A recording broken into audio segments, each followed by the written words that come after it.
বন্ধুরা, আজকে আমি বানিয়ে দেখাবো ধনিয়া কাতলা। তো এই শীতকালে ধনেপাতাটা অ্যাভেলেবেল টাটকা খুব সুন্দর পাওয়া যায়। তো এটা দিয়ে ধনিয়া কাতলা দারুণ খেতে লাগে। তো চলো কিভাবে বানিয়েছি ভিডিওটা দেখে নাও।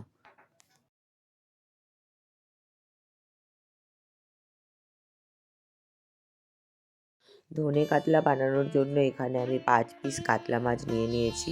তোমরা যে কোনো পিস নিতে পারো, আমার এখানে এরকম 5টা পিস আছে। তো এগুলোকে আমি একটু নুন আর হলুদ আর সামান্য একটু লাল লঙ্কার গুঁড়ো দিয়ে মাখিয়ে নেব। তো যেটা রেড চিলি পাউডার সেটা দিয়ে ভালো করে ম্যারিনেট করে নেব, যাতে ভাজলে লাল লাল লাগে ভাজার সময়, তাই লঙ্কা গুঁড়োটা দিলাম। তো এটা চাইলে তোমরা নাও দিতে পারো। তো এগুলো ভালো করে দিয়ে এগুলো মাখিয়ে নেব। এখানে একটা কড়াই বসিয়ে নিয়েছি, ভালো করে গরম হয়ে যাওয়ার পর দিয়ে দিলাম সরিষার তেল। তেলটাও গরম হয়ে গেলে এক এক করে মাছ মাখিয়ে রাখা মাছগুলো আমি এক এক করে তেলের মধ্যে দিয়ে উল্টে পাল্টে লাল লাল করে ভেজে নেব।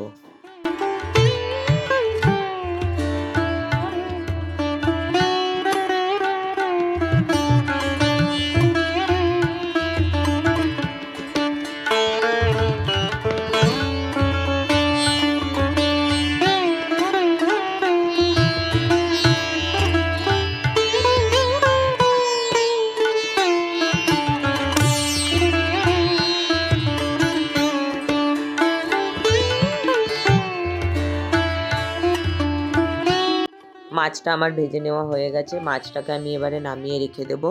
নামিয়ে রেখে দিয়ে ওতে যে কড়াইয়ের মধ্যে তেলটা থাকবে, ওর মধ্যে একটা দারুচিনি, 2টো এলাচ আর 4টে লবঙ্গ দিয়ে তেলের মধ্যে দিয়ে ওটা গরম করে নেব। তারপর ওটা থেকে সুন্দর একটা গন্ধ বেরিয়ে আসলে আমি দিয়ে দেবো পেঁয়াজের কুচি। আগে থেকে পেঁয়াজগুলো কুচিয়ে রেখেছিলাম, সেই কোচানো পেঁয়াজগুলো আমি এর মধ্যে দিয়ে দিলাম। তো এপাশে পেঁয়াজটা ভাজা হতে হতে আমি একটা পেস্ট তৈরি করে নিচ্ছি, যেটাতে দেবো কাঁচা লঙ্কা আর এই দেখো ফ্রেশ একদম ধনেপাতা। ধনেপাতাগুলোকে ভালো করে ধুয়ে নিয়েছি, আর ডান্ডিগুলো কিন্তু আমি বাদ দেবো না। তো এই ডান্ডির সাথেই ধনেপাতাটা দেবো, যাতে ধনেপাতার সুন্দর গন্ধটা যেন থাকে। তো যাই হোক, একটুখানি অল্প একটু জল দিয়ে দিলাম, দিয়ে এটাকে একটা পেস্ট তৈরি করে নেব। আর এখানে মশলা বলতে আদা বাটা, রসুন বাটা দেবো।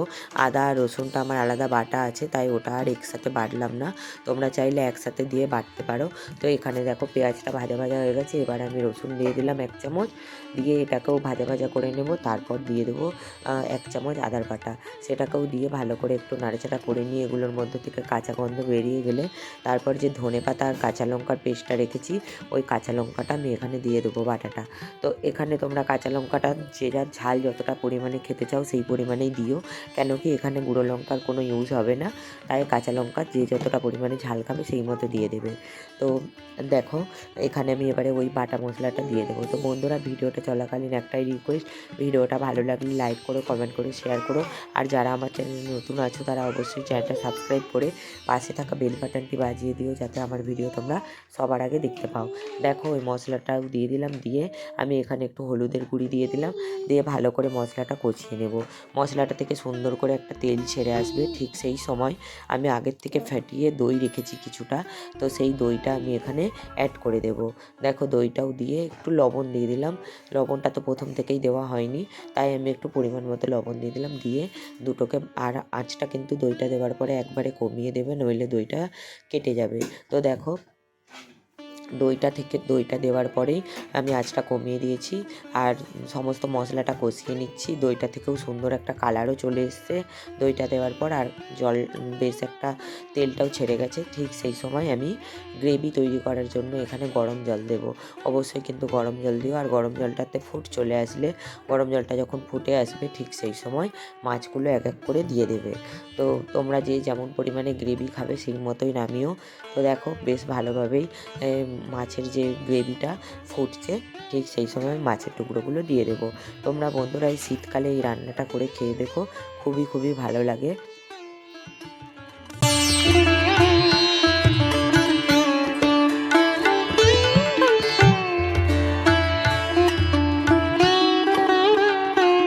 মাছগুলো এবার আমি দিয়ে আমি জাস্ট ফুটিয়ে নেব, নিয়েই লবণটা চেক করে নামিয়ে নেব।